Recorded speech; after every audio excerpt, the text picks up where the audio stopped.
We are Heather and Paul Christie. And for over 12 years, we've worked with executives and entrepreneurs to accelerate change in every aspect of their business. Because we are in the fastest paced business environment that anyone has ever seen before. So join us for the Evolve to Win show. Hello, and welcome to another Evolve to Win show with Heather and Paul. If you're just tuning in for the first time, we do this show every week. And what we are looking to bring to you is anything we can related to helping you advance in your leadership and your success. And today, Paul, what's our topic? It is all about, it's all about building those relationships in a culture when you first start a job. So a lot of times people get really nervous when they're starting a new job, whether you're in management or your direct report or whatever it is, employee. You can be a little nervous going into it, And so we want to give you a couple of tips on how you can start to fit in better with the culture, because every culture is different in every company. And assuming that you are out there right now and you're not a business owner or entrepreneur, but you're in an official position with an organization and you're looking to advance your career, I think this episode is going to be really valuable for you. We're going to share with you some real life experience with clients that we've worked with and really help you to understand that in order to advance your career, it's really, really important that you get focused and intentional on building those relationships and fitting into the culture and not just focusing on how great your skills are, right? I know that there are a lot of people out there who are incredibly, incredibly highly skilled. You're so good at what you do, you don't even have to think about it anymore. So of course, it's really important to advance that you have a skill set that will allow you to advance. But let me just say that the number one reason that we find that people do not advance, even those who are very, very technically skilled, is because they have failed at some level to build the kind of relationships that they need to build. So let's talk a little bit. You mentioned culture and how to fit into culture. If someone has just been hired into a new position, what is the best way for them to get acclimated? Well, I just want to give you a quick statistic that I was looking up, and I found this website, CyberSearch, and they had posted on there that 89% of hiring failures are due to poor culture fit. 89%. Yeah. Wow. So about 9 out of 10 people, when there is a fail in hiring, it has to do with the fact that that person is not a good culture fit. Yeah. Yeah, that's a big statistic. And I think that's one of the things is that most people, when they get hired into a company, they're just looking at the job. They're looking at it themselves. What am I going to get paid? Like, what are the benefits? Everything's about them, but they may miss, which could be one of the most important things, is this the type of culture I want to be in if I plan on working for them for 5, 10, 15, 20 years, Yeah. It's possible. And you don't really truly know until you get in that company and see how it works. But there are some things that you can do. There are definitely some clues in advance. And it's interesting that you just said that because I'm thinking back to all the different jobs. I had a lot of jobs before I started working for myself. I don't think I was a very good employee. But when you say that out loud, it makes me realize that I was never intentional about understanding culture. No.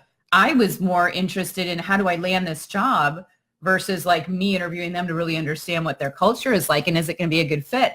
And I can tell you for certain that I worked for companies and or firms where it was not the perfect culture fit. And sometimes even where the larger organization, like the bigger part of the law firm could be a great culture fit, maybe the department is not a perfect culture right. fit. Yeah. Exactly. Okay. So yeah, and we see a lot of that in, working with professionals doing executive coaching and training. A lot of the reasons that we get hired to do coaching for executives is because there's people in the company that want a particular executive to be working on maybe something like executive presence, which basically means like, are you fitting in well with the culture? Are you playing well with others? Are there certain things that you need to do as far as building relationships and becoming more executive-like, right? Yeah, are you showing up with the kind of presence, the kind of confidence that you need to have as an executive? And are you working well with all different levels of the organization? So it's unique when you find an executive who's already not only highly technically skilled, but also has the ability to connect with and engage with all different levels of the organization, because there are always going to be people in your organization that you just don't click with. But it's how you handle that that makes all the difference in the world, which is why, I mean, think about this. If you think about any business that you've ever worked in, can you point to a promotion that happened within your organization where people were shaking their heads going, wow, that's not the smartest woman in our group or the smartest guy in our group. And you're trying to figure out, like, why did that person get promoted? Why didn't I? Because I'm way more technically skilled. Well, start studying those who are advancing in careers in your organization, and you will start to find a common theme. And that common theme tends to be that they are incredible at building relationships, and which means they have the ability to influence others, right? Because what happens as you continue to grow in any organization in your leadership role, I mean, even going from employee to supervisor, it's night and day. Supervisor to manager, all the way up, VP, SVP.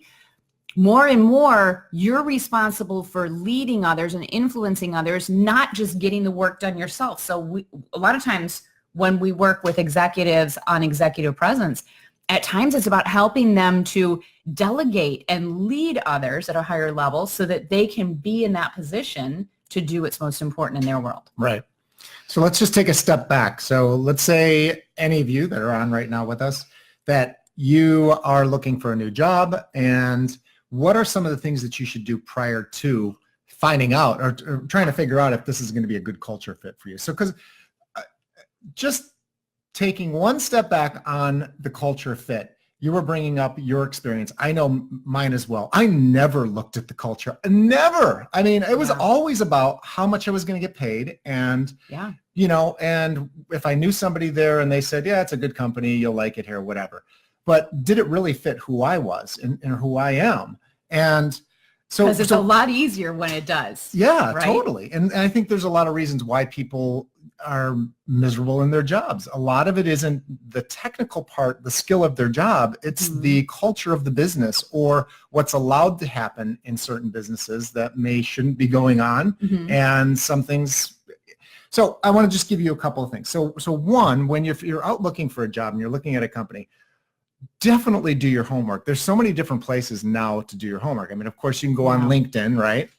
They have Glassdoor. I don't know if you've ever heard of Glassdoor before. Glassdoor is a great place where you can, where, I mean, you can literally check how much people are getting paid. So like it's an interesting website that really pulls back the curtain on a lot of companies and gives you some insights so you can start to understand what are some of the benefits of working there and what can be some of the challenges as well. And I just want to say something about Glassdoor. I love it because there's a level of transparency there. I mean, it's almost like, social media where you start to see what a company is like through social media. Glassdoor is more specific to those who are thinking about, should I join this company? You're going to have many people on Glassdoor who were terminated or quit and are disgruntled. So you have to be able to take it with a grain of salt as well. As you're reading through the reviews, is the person still working there and happily working there as they're sharing their feedback, or have they been let go for some reason and they're bitter and angry? So, I mean, there's a little bit of, weeding through the feedback that I think is valuable there. Yeah, definitely. And then, lastly, go on the company's webpage and read every single page about it. And if there's any chance to speak to people prior to, whether you can find them on LinkedIn or on Facebook or whatever, have those conversations because, even if it's the right fit for you financially, your time is valuable as well. And to spend in a company, a couple of months or, less than that, is a waste of your time. So, and having to go find a new job and having to do that work, it's just kind of a pain in the butt to do that. So definitely do the research first. Now, are you going to go through with more tips on if you're searching for a job? Because I want to mention something about when a company's recruiting you as well. Okay, so I think the same thing applies to your research when you're being recruited by a company, because here's what happens a lot of times, and I can't tell you how many times we've been brought in after the fact because of the, what do you call it, a dumpster fire? The dumpster fire that's happened. Yeah. When you're getting recruited into a company, let's say that there's a company and they've just had to terminate one of their leaders And that leader was just too soft on their employees. And so now this company's really looking for systems and structure and accountability. And that's what you really excelled at in your existing company, right? Mhm. So let's say I'm recruiting you because you're masterful at accountability. You hold people accountable like nobody's business, and you're really good at the systems and structure and procedure. So Yeah, and the companies that I worked for in the past were very much, dependent on that. Yeah. Yep. And so that's your world you're coming from. You live in a company right now where you have those systems in place. The accountability works, it flows, and you have had a lot of success because of it. So I'm recruiting you now to come into my organization because the leader that we're replacing has been way too soft, and there are no system. It's literally like a fly by the seat of your pants department. So I'm bringing you in to kind of fix it all. Now, Paul's probably going to get really excited because it's something he's really, really good at is, creating systems and implementing systems and holding people accountable. And he's been doing it all his career. But wait a minute, hold on. Because when you take someone like Paul and you put him in an environment that's soft, that really has never held people accountable before, and he's replacing a leader that, by the way, everybody really liked, she just didn't maybe hold them accountable the way that she should have.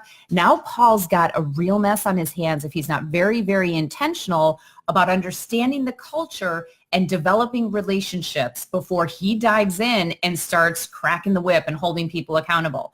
We've been brought in time after time after time with organizations where they thought they could fix the culture with a hire from the outside who's brilliant at what they do. And what happens is it is so detrimental for your career to dive in unless you actually take the time and really get to understand the culture. And it's all about developing those relationships. Like, don't be in such a hurry to prove that company made a good hire by driving people with systems and structure and procedure before they even know who you are. Because guess what? They're not going to want to follow you. They probably are in that job because they loved flying by the seat of their pants. Yeah. Right? Yeah, and that's a tough situation to be put in. So you really have to have a heads up if you're that person. If I was that person going into that company, you really need to understand the culture prior to going in, because there has to be some adapting on my end to make sure that I start to fit in with that culture so that I can see how I can bring my skills and tools to influence the culture in a way that I can actually get things done and the accountability. Because bottom line, in that scenario, you're retraining people. And that's going to take a whole lot of time. And it's going to take a lot of patience in that. And sometimes, if that's what the company wants and they want it done fast, they're going to lose people. They're going to lose a lot of people. Definitely going to lose people, and people are going to get sideways, and you might even get, claims against you because people are just completely taken out of their comfort zones. Your HR department's going to get all lit up. So just be aware of this. And by the way, if you are in that organization and you're struggling because you waited too long to let go of someone who didn't give you the kind of system structure and accountability that you need to continue to grow, just be very careful of the directive that you give to this person who's coming in. We've seen it happen just in a couple of cases recently where with the best of intentions, companies are bringing people in to really drive accountability.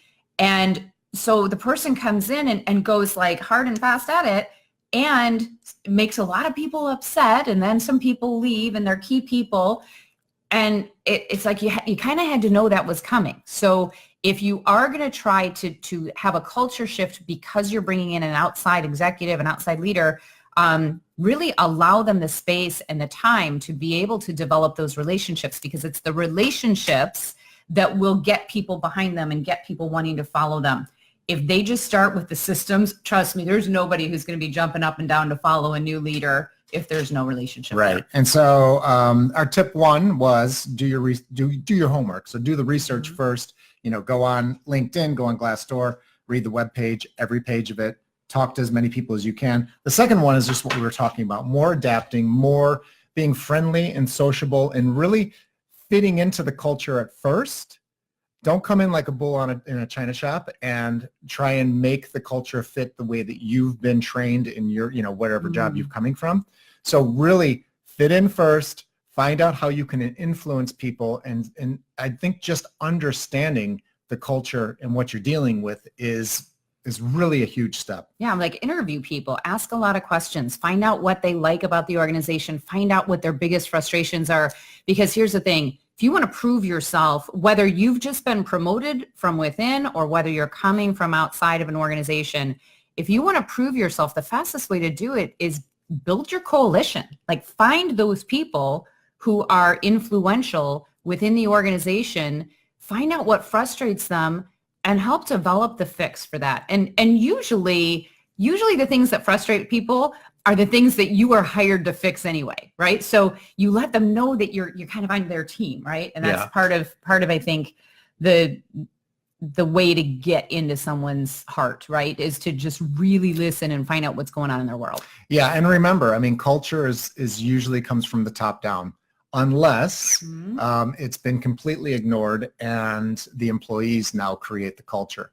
And both ways can be good or bad, just depending on, who the leader is or who the employees are. And by the way, I want to go back to something that I mentioned earlier. There are times where the company is actually known for having a great culture, right? There are times where you even see them written up in having won contest for best company to work for or whatever. Yeah.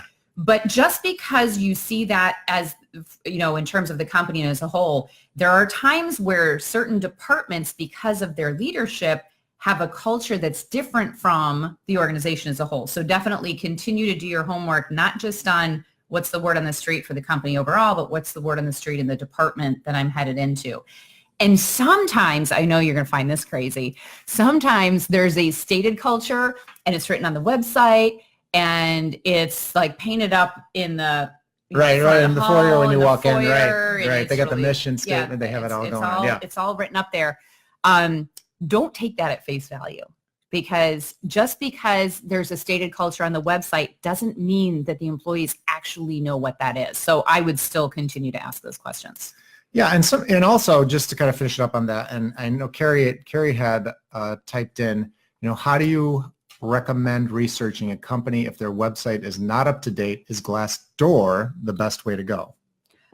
Well, I love Glassdoor for researching a company, but the other thing you can do is do searches, even just Google searches, and go past page one and go into further pages. Look for any press releases that are out there. See if there's any media attention that the company has gotten. And I would look through, on LinkedIn, you're not going to find as much information. People are not as free with how they would talk about a company on LinkedIn as they might be on their personal Facebook page.